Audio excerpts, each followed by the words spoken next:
मेरी झोपड़ी की जरा दोनों हाथ ऊपर करो।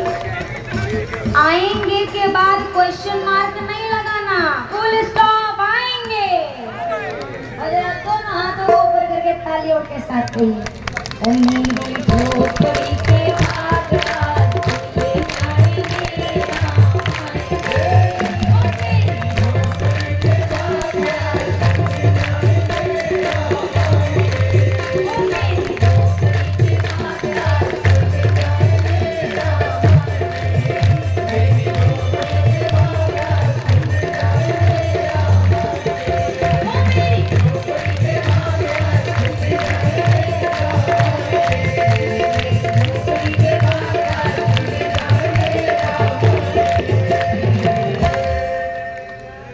मुझे राघव का भरोसा नहीं, तरसाएंगे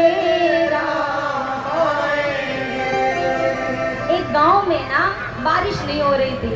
अब सबके खेत खलियान सूखे पड़े। महात्मा के पास गए, महाराज बारिश नहीं हो रही, कुछ उपाय बता दो। तो संत ने कहा सारे जितने भी जिसके पास भी खेत हैं खलियान हैं सब लोग आना, हम यज्ञ कराएंगे। सारे व्यक्ति आए। अब यज्ञ तो हुआ। महाराज ने कहा देखो यज्ञ तो हो गया पर एक ही आदमी के खेत में पानी बरसेगा, बाकी किसी के नहीं। बोला महाराज ये कैसी बात कर रहे हो, यज्ञ सबने किया तो पानी एक के में क्यों बरसेगा, वो कौन है? तो महाराज ने एक व्यक्ति की तरफ इशारा किया, बोला देखो तुम सबको छोड़ के पानी केवल इसके खेत में बरसेगा। जानते हो क्यों? क्योंकि तुम सब आए तो हो और ये आदमी अकेला ऐसा है जो हाथ में छाता लेके आया। बात समझ रही? इसका मतलब तुम आए हो पर तुम्हें उतना पक्का विश्वास नहीं था कि पानी बरस जाएगा, और इसको यकीन था कि पानी बरसेगा, इसीलिए पहले ही छाता लेके आया। इसी को कहते हैं विश्वास। शबरी माँ ऐसा नहीं कहती आएंगे कि नहीं आएंगे। शबरी माँ जब अपनी ओर देखती है तो कहती है मुझ में ऐसा क्या है जो आएंगे। फिर कहती हैं अरे मेरे लिए नहीं आएंगे पर मेरे गुरुदेव के वचन कभी झूठे नहीं हो सकते, इसीलिए राम आएंगे। आज भी इंतजार में है। और जो अभी तक शबरी मैया कह रही थी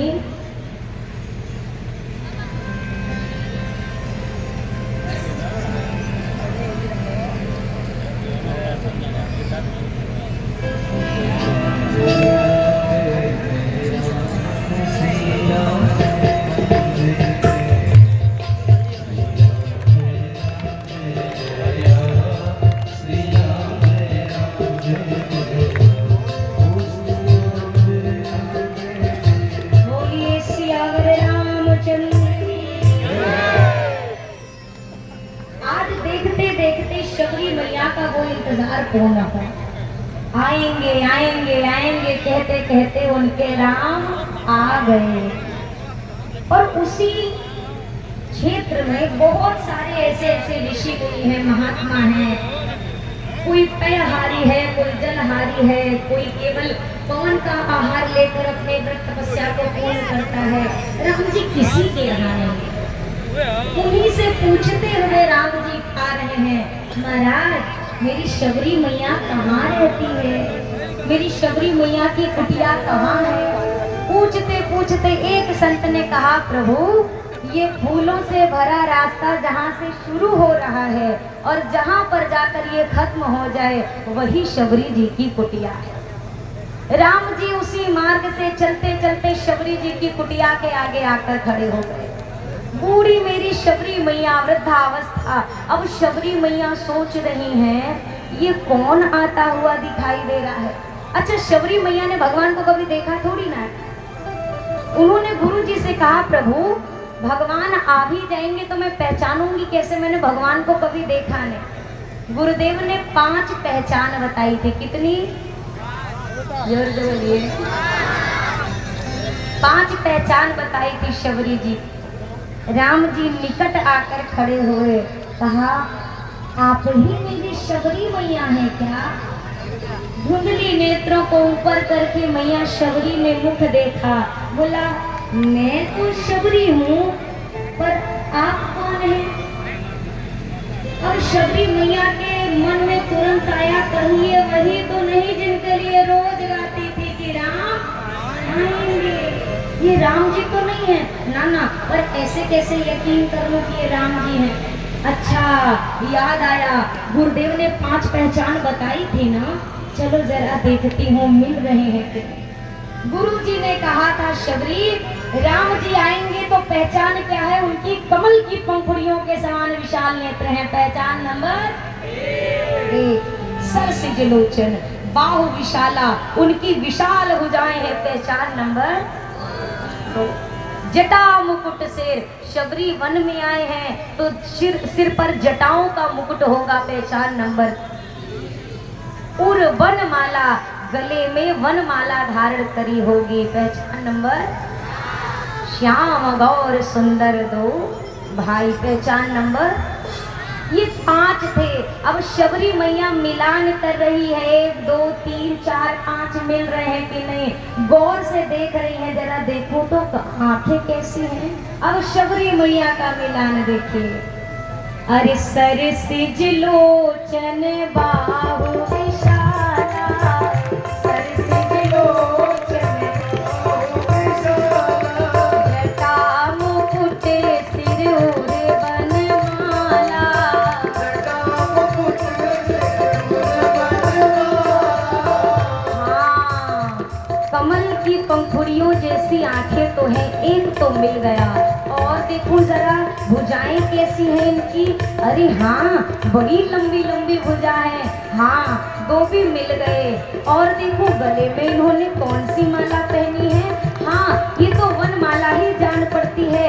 मिल गए 3 मिल गए, सिर्फ 2 और बाकी हैं। और देखो क्या है इनके पास, जटाएं। हाँ, जटाओं का मुकुट भी धारण किया है। अरे ये तो 4 मिल गए, 1 बस और बाकी है। अगर ये मिल गया मतलब यही मेरे राम है। गुरु जी ने कहा था 2 भाई होंगे इसके। राम जी से पूछा आप राम हैं? ये बगल वाले ये कौन है आपके? बोला माँ मैं हूँ रघुराई और ये है मेरा छोटा भाई। सगे? हाँ, मेरा सगा भाई है, अनुज है मेरा। ये सुनते ही शबरी मैया, अरे मिल गए 5 के 5 मिल गए। ये तो वही है जिनका मुझे वर्षों से इंतजार था। श्याम गोरे सुंदर 2 भाई, श्याम गोरे सुंदर 2 भाई, शबरी परी चरण लपटाए, शबरी परी चरण लपटाए। ये तो वही है। शबरी माँ ने क्या क्या तैयारियां की थी। आएंगे तो ऐसे पांचांग प्रणाम करूंगी, ऐसे आसन दूंगी। अरे वो जल कहाँ गया जो मैंने लाकर मटके में रखा था, उसी से चरण पखारूंगी। और यहाँ दशा तो देखो, प्रणाम नहीं किया है शबरी माँ ने, चरणों को पकड़कर लिपट गई मेरी शबरी मैया, लिपटी है चरणों से। और गागर में धरे जल की तो बारी ही नहीं आई। पानी परात को हाथ छुयो नहीं, नैनन के जल सो पग। आंखों के गंगा जल से शबरी माँ ने चरण पखार दिए राघव जी के।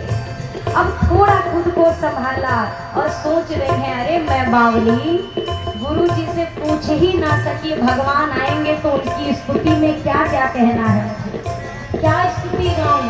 अब शबरी माँ हाथ जोड़कर कहती है प्रभु यही विधिया स्तुति कराओ तुम्हारी, यही विधिया स्तुति कराओ तुम्हारी। अधम जाति में जड़ मति भारी, अधम जाति में जड़ मति भारी। अधम ते अधम अधमाति नारी, अधम ते अधम अधमाति नारी। मह में मति मंद अघारी, मह में मति मंद अघारी। शबरी मैया क्या कहती है प्रभु मैं आपकी स्तुति कैसे करूं, मुझे आपकी स्तुति करना नहीं आ रहा है, क्योंकि मैं पढ़ी लिखी नहीं हूँ, मैं अनपढ़ हूँ, अनभिज्ञ हूँ, मुझे कुछ नहीं आता, मैं आपकी स्तुति कैसे करूं प्रभु। रघुनाथ जी ने जब ये बात सुनी तो रघुनाथ जी ने शबरी माँ से कहा, माँ क्या कह रही हो, आप अनपढ़ हो? माँ जरा विचार करके बताओ तो सही कि ऐसा कब हुआ है कि किसी धनवान वश को राम मिल गया हो? ऐसा कब हुआ है कि राम उनको मिला हो जो उच्च जाति के थे? कभी ऐसा बता तो मैया राम उनको मिला हो जो बहुत सुंदर और स्वरूप वाले थे। माँ रघुनंदन के शब्द हैं ये, कहे रघुपति सुनु भामिनी बाता,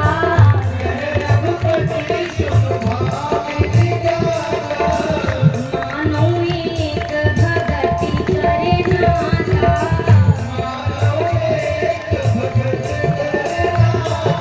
जाति पाति कुल धर्म बढ़ाई,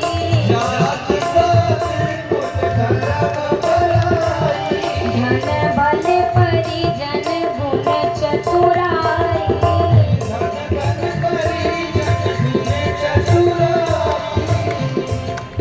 राघव जी ने कहा, माँ चाहे कितनी भी उच्च जाति का हो, कुल हो, धर्म हो, वर्ण हो, स्वरूप हो, समृद्धि हो, सब कुछ हो, पर जिसके पास भक्ति नहीं होती राम कभी भी उसके दरवाजे पर नहीं जाता। माँ मानो एक भगति करना था, ये किसके शब्द हैं? बोलिए बोलिए, कौन कह रहा है ये बात? हमको मत देखिए, ये बोल कौन रहा है? राम जी। कौन सा नाता? मानो एक भगति करना था, न दो न तीन न आधा न पौना न डेढ़ा, कुछ नहीं है। कौन सा रिश्ता? भक्ति। मैं सिर्फ एकमात्र भक्ति के रिश्ते को जानता हूँ, दूजा कुछ नहीं जानता। ना जाति ना पाति ना कुल ना धर्म ना बड़ाई ना यश ना वैभव ना गौरव ना स्वरूप, एक जानता हूँ भक्ति। जहाँ भक्ति है वहीं पर ही भगवान है। शबरी माँ ने कहा था, क्या मैं अनपढ़ हूँ, मुझे स्तुति नहीं आती? रघुनाथ जी ने कहा, माँ तू अनपढ़ है पर तेरा राम तो पढ़ा लिखा है ना। गुरु गृह गए पढ़न रघुराई, अल्पकाल विद्या सब आई। मैं तो पढ़ा लिखा हूँ ना। माँ अगर आज शबरी अपने राम की स्तुति नहीं कर पा रही है तो क्या हुआ, आज राम अपनी शबरी मैया की स्तुति करेगा। और ये जो नवधा भक्ति है ये शबरी मैया की स्तुति में ही रघुनाथ ने गाए हैं, उनको उपदेश नहीं कर रहे हैं। नवधा भक्ति यानी भगवान को पाने के 9 तरह के रास्ते कौन कौन से हैं, गिनते जाइए और सुनते जाइए और मेरे साथ कहते भी जाइए। रघुनाथ ने कहा, माँ